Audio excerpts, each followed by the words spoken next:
What's up, ladies and gentlemen of YouTube?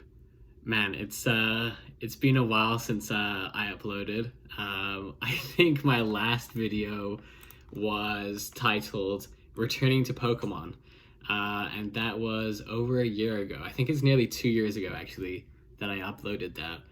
And it never materialized. A lot of things happened in my life. I got a new job, and Pokemon was just taking up like a ton of my time. When I was an MBA student, a year and a half, 2 years ago, I had all the time in the world to do my store, do YouTube pretty much all day. In between studying and going to classes, I had just so much time. And now I just don't have as much time, but I've been really missing it, and I really want to get back into it. I don't have my store anymore. I'm not monetized on YouTube anymore. I feel like I am starting from the ground up again, and that's what I kind of like really wanted to get back to, was getting away from the money side of Pokemon and getting back to kind of like the fundamentals of why we enjoy it. I mean, my content may stay the same, talking about pricing and finances and stuff to do with Pokemon on that kind of the economy finance side of Pokemon maybe. But as far as me selling stuff, I probably won't get as deep as I used to be into it, both for time's sake and also, I want to do it for the love of just doing it rather than, the money aspect. I'm excited. I just hope that, I stick around this time. If I upload 2 or 3 videos, I think I'll be in a groove. That's what I really need to do, and not just upload, one time and then call it quits again. YouTube takes a ton of time, man. Like, I don't even know how to edit anymore. My setup used to be really, really good. I'm currently recording on my iPhone. I don't even have my Yeti out right now, my microphone. My cat chewed through the cords, just figured that out before I recorded.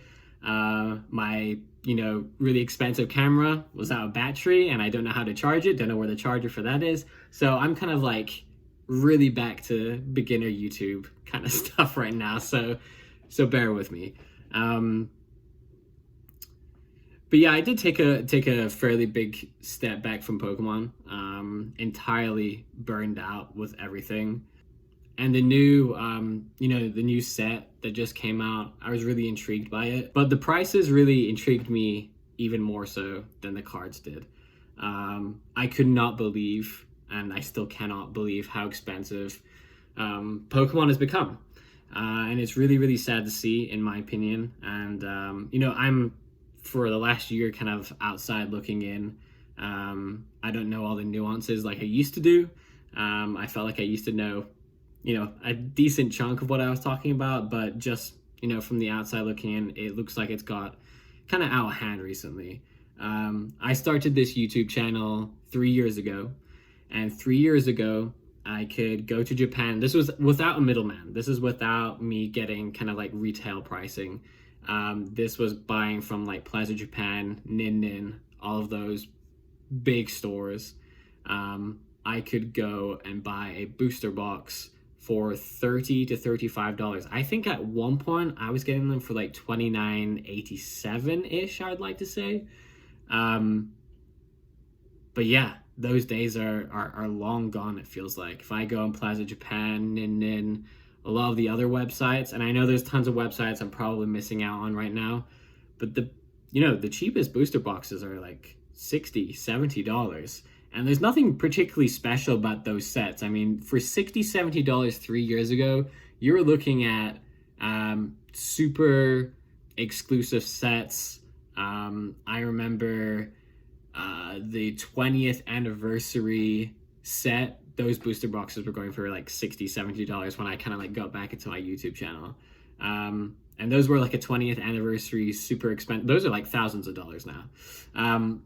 So yeah, I was just kind of like surprised that, the latest set, is like $160 if you want to go buy it. $159, $160, sometimes I've seen it up to $180 on eBay.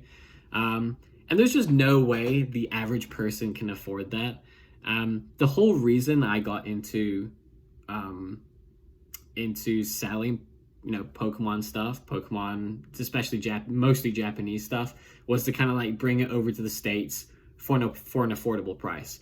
And I was able to sell them for about $5 profit, the booster boxes, when I first started out. I'm selling them for like $45.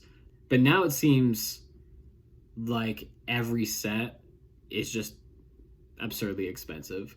And there's no real rhyme or reason for it. We can all agree that the world has gotten more expensive. Inflation, the cost of goods, everything's more expensive. But it shouldn't be this expensive. Let's remember, Pokemon is art that is printed on cardboard. That's it. That's pretty much all there is to it. We're not creating technology. We're not manufacturing huge steel items. We're not in construction. We're literally cutting sheets of paper and printing pretty colors and pretty paintings on these cards. That's all there is to it. So do I believe that, there's a 300 to 400% cost increase to Pokemon and to retailers? No, I don't think there's that at all.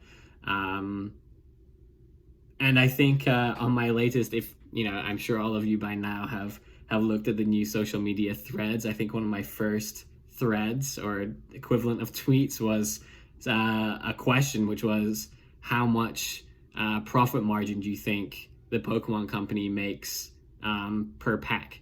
And a lot of people responded, and most people said between 200 to 400% profit. I've been away for a while, so I don't know what the last 5-6 sets, how in demand they are, but I think I kind of like tapered out after the anniversary set. That kind of just like did it for me.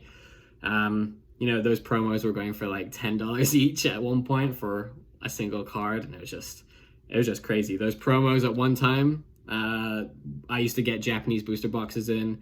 I'd be given those promos for free. I'd get 1 or 2 promos per booster box that I ordered, and most of the time I'd sell them for like $1 or $2 extra on top of the booster box. And a lot of the times I would just throw them in because they weren't really worth anything, and it was just kind of like a nice piece to have, sealed rather than opened. I used to collect sealed promos all the time, but now again they're super expensive. So what I'm trying to say is, to me, it definitely feels like a lot of people have been priced out, and it's not just like lower class people that have basically been priced out of everything these days, but just middle class people. I don't know how you can possibly afford to buy a kid 2 or 3 booster boxes. It's like $400 or $500. That's insane. So I've always been of the mind, like, if you want to collect, definitely purchase your singles, but even the singles are now like absurdly priced. I remember when the chase card would be like $30-$40 unless it was like super special. Now it's like in the $200-$300 range, and I'm not looking at eBay. I'm going to Japanese websites and looking at singles and the prices that they are in Japanese yen rather than US dollar, because you can probably add another 10-20% onto the final price once it gets to America. But yeah, everything has kind of gone crazy, and I really thought like during COVID everything went up, and I thought it would kind of like stagnate and like fall off again, where we'd maybe not see like the $29, $35 booster boxes again, maybe like $40 for the average set, and then maybe $60-$70 for one of those special holiday sets. Just that hasn't happened at all, and I don't know if it's because Pokemon aren't printing enough, but I feel like that happens quite often, where we all think like, oh, Pokemon's not printing enough, but in reality they are. I remember like the Evolution set that came out, everyone was panicking about that. Hidden Fates, Shining Fates, all of those ones, everyone freaked out about, and now there's kind of like a surplus of them. Yeah, it's crazy, and like I personally want to look into the finances and economics of it, and I just haven't had the time yet, but I thought I would give my opinion. Yeah, that's all I have. Hopefully I'll stick around this time.